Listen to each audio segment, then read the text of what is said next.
The Little Princess. I was lonely that winter. I was 10 years old and I had lost my father, a dear companion, a few months earlier. I had come down to Dehradun from my boarding school on the hills to be with my mother and stepfather. They were kind to me, but it wasn't the same. Their interests, hunting and dance practice, were at variance with my bookish and rather dreamy personality. I wandered about on my own, down the tree-lined lanes of Dalanwala, across the dry riverbed, into the tea gardens, into the sal forest. Dehradun was a small town then, and you could get to know it just by walking about. We were living in a rented bungalow at the far end of Inder Road. There were a few scattered houses on this road, as well as a few large patches of empty land. You won't find any empty space in Dehradun today, and many of the old bungalows have disappeared, making way for apartment buildings. But 75 years ago, the town still had its open spaces, and the narrow roads and lanes were meant for bicycle and pony-drawn tongas. Only a few people had motor cars. Across the road from our house was a stretch of wasteland, usually deserted, and on the other side of this empty ground was a little lane, passing through a bamboo grove and leading... Where does that lane go? I asked my mother one day. Nowhere in particular, she said. I think there's an old palace somewhere behind the trees, but no one lives there now. You won't see anyone coming or going. But I was curious about that little lane, and I was determined to explore it. So one day, after lunch, I set off across the stretch of the open land and soon found myself in the shadow of the tall bamboos that all but hid the land from casual strollers. There were a few laburnums and acacias scattered here and there, and the thick foliage cut off the sunlight, the sun being low on the sky late in December. Strangely, no birds sang, and I saw no people on that lane, and no animals, not even a stray dog. When I came to the end of the lane, I came to a high wall. It was about 15 feet high, almost like the wall of an old fort or palace. The wall stretched away on both sides of a massive iron gate, and the gate was padlocked. The lock and the gate were rusty from age and disuse. I could see nothing of what lay behind the gate, but I turned left and walked down a narrow path overgrown with weeds and thistles, and presently I came to a small wicket gate set into the wall. This was partially open, and I got through it without any difficulty. And once I was through, I found myself in an altogether different world. I was in a spacious garden, or what had once been a garden. It must have been neglected over a period of years, but a few flowering plants had survived amidst the encroaching branches, and here and there were climbing roses and bougainvillea gone rampant. There were lilies along the pathway and violets growing in the grass. Dahlias had run wild over small hillocks and rockeries. In the midst of this entire faded splendor was a large fountain, but the fountain was dry. Instead of water, it was full of dead leaves. In the center of the fountain, there was a small stone statue of a Cupid, looking rather sorry for himself. Flitting about among the dry leaves were several babblers, searching for grubs and small insects. And then I heard someone singing, not far away. As far as I can recall, these were the words of the song. Lonely as the desert breeze, I search for you among old trees, but they are far away, and I am lonely. It was a small voice, and it came from a small girl. She must have been about my age. She had just walked into the clearing, and she stood still when she saw me. She had sparkling eyes and tender lips. There was a yellow ribbon on her raven black hair. She was dressed in an old-fashioned way, her gown coming down to her small feet, which were clad in gold-embroidered slippers. Her gown was ruby red. A necklace of seeded rudraksha beads covered her slender throat. "Have you come to see me?" she asked politely. I wasn't sure how to answer her question, so I just said, "Yes," and kept staring at her. "Good," she said. "I wanted someone to talk to, and Granny said you would come." "Granny?" I repeated politely. "Yes, she's up there on the balcony of the palace." She pointed towards the ancient building that stood at the far end of the garden. "Can you see her?" I shaded my eyes from the slanting sun and looked up at the palace window, but I could see nothing. "The sun is in my eyes," I said. "The clouds have gone, the sun is out. Now everything is fresh. Come, let me show you around the garden. Do you like hollyhocks?" "I like all flowers," I said. "But where are the hollyhocks?" "They seem to have wandered off," she said. "But they were here yesterday. But look, here's a pansy." She plucked the single pansy and presented it to me. "Doesn't it have a funny face?" "Like Oliver Hardy," I said, naming my favorite comedian. We both laughed. Then she was suddenly serious. "I am a princess," she said. "You must be," I said. "Why must?" "Because you're so pretty. All girls are pretty, don't you think so?" "I hadn't noticed," I said. She smiled. "You are what my father would have called a diplomat." "Your father? Where is he?" "Under the deep blue sea. They sailed away to Europe, my father and mother. The ship went down in a storm and they went with it.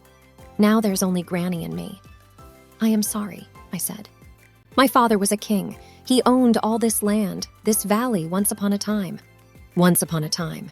You must have been very small then." "This was the most beautiful garden in the world, so Granny tells me." "It's still beautiful," I said. "Come, I'll show you the rose garden." She led me round some straggling hedges, and we came upon a small forest of rose bushes gone wild. But some were in flower. Roses of many shades and colors glistened in the evening sun. I took on this fragrance. "Let me pluck one for you," she said, and on trying to break off a rose, her finger was grazed by a thorn and a little blood sparked out. "Look, now I've hurt myself," holding her finger out to me. I wasn't sure what to do. But I'd been reading a romance about knights on shining armor paying homage to beautiful princess, so I took her finger, put it to my mouth, and sucked away the blood. Instead of laughing, she looked very solemn. "Now you have tasted royal blood. Why did you do that?" I blushed and said, "Well, I didn't want to spoil my handkerchief." "Do you have a handkerchief?" "Show me." I pulled out a dirty handkerchief. There was ink all over it, also grease from the pakoras I'd had for breakfast. I pushed it back into my pocket. At 10, I was a scruffy boy, hair uncombed, shoes unpolished, sweater stained with jam or sauce. The little princess must have been in need of company. She took me by the hand, her tiny hand in my small hand, and led me through the neglected garden. The winter sun was low in the sky. The shadows were lengthening. Somewhere a jackal howled. "I have to get back," she said, "or Granny will scold me. The jackals and wild cats come out at night." I wasn't surprised. The palace was almost a jungle. She led me towards the wicket gate. Her hand was cold, almost icy. I wanted to warm it into life. "Will you come again? I'll show you my treasures. Here, keep the rose so that you don't forget." "I'll come tomorrow," I said, and took the rosebud from her. There was still a little blood on the stem. I waved to her from the road, and she turned and walked back into the shadows. It had been an adventure of sorts for me, and I was keen to see the little girl again. Was she really a princess? And did she live there all alone with a grandmother and a couple of old relatives? I was lonely and needed a friend. Did she need one too? The next day I smartened myself up, surprised my mother by demanding a hot bath, changed my shirt, wore my best pullover, put hair cream on my hair and plastered it down, stuffed a clean handkerchief into my pocket, and set off again, down the lane to the old palace wall and the neglected gardens. The front gate was still locked, so I made my way down the path to where I'd found the little wicket gate, but I couldn't find it. I walked up and down that deserted path, examining the wall, up and down the path, wondering if somehow I had missed it. But it just wasn't there. I met an old woman taking home a small pile of firewood. I stopped her with folded hands and said, "There was a small gate here, but I can't find it." She shook her head. "No gate here, only the big one, locked for many years. No one lives here now." And she continued on her way. I looked again, wandered up and down that path, but there was no trace of the wicket gate. I thought of attempting to climb the wall, but it was very high and there were shards of glass set into its rim. Discouraged and disappointed, I made my solitary way home. "You're very smart today," observed my mother. "Have you been to a party?" "Yes," I said, but it was soon over. The following day, I made another exploration of the old wall, but there was still no entrance other than the locked gate. I spoke to Dookie, an old gardener who'd lived in the town for over half a century. Did he know anything about the deserted mansion or palace? Did someone still live there? Not anymore, he said.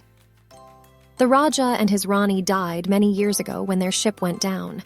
There was a little girl, their daughter, but she perished in the epidemic of 32. That was just before you were born, Baba. Now the property is in the hands of strangers, distant relatives from another state. It is up for sale, I think. And that was that. Had I really entered that garden and met that little girl who called herself a princess? Or had I imagined the whole thing? Had it been a dream? Or had I been reading too many books of romance and created a fantasy of my own? Had I experienced a ghostly encounter? But she had seemed real enough, and I still possessed the rose she had given me. It was pressed into my copy of Alexander Dumas' The Black Tulip, a substantial volume full of romance, intrigue, maidens in distress, and young adventurers dashing to their rescue. "You read too much," said my mother. "You should go out and play cricket with the children down the road." But I'd had enough of cricket at school. I was always the 12th man, doing the fielding when someone wanted a rest. And before long, it was time to return to my school on the hills. 9 months had passed before I was back in Dehradun. And in that time, many changes had taken place. We had left the Dalanwala house and were now living on the canal road, not far from my grandmother's house, where old Dookie looked after the garden. He told me that the old palace had become a girls' school, the ground turned into playing fields. Sometimes properties change hands in mysterious ways. I hadn't forgotten the little princess, and I think I secretly hoped that I would meet her again. I dreamt of her sometimes. She was in and out of my dreams, as though she too wanted to be with me.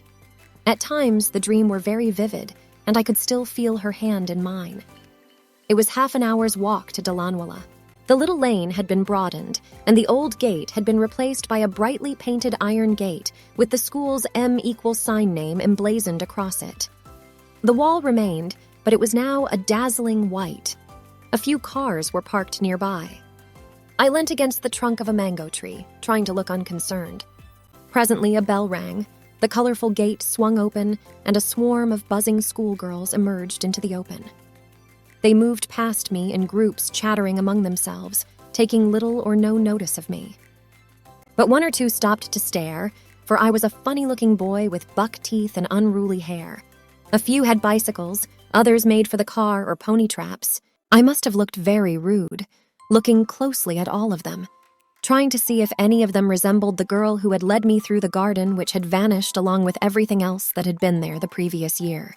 Pretty girls, plain girls, smiling girls, frowning girls, singing girls, thoughtful girls, thin girls, tall girls, all kinds of girl passed by, homeward bound. But my little princess was not among them. She had gone home long ago. She belonged to another time, another place. I did not try to see her again. But we can dream, can't we? Thanks for watching.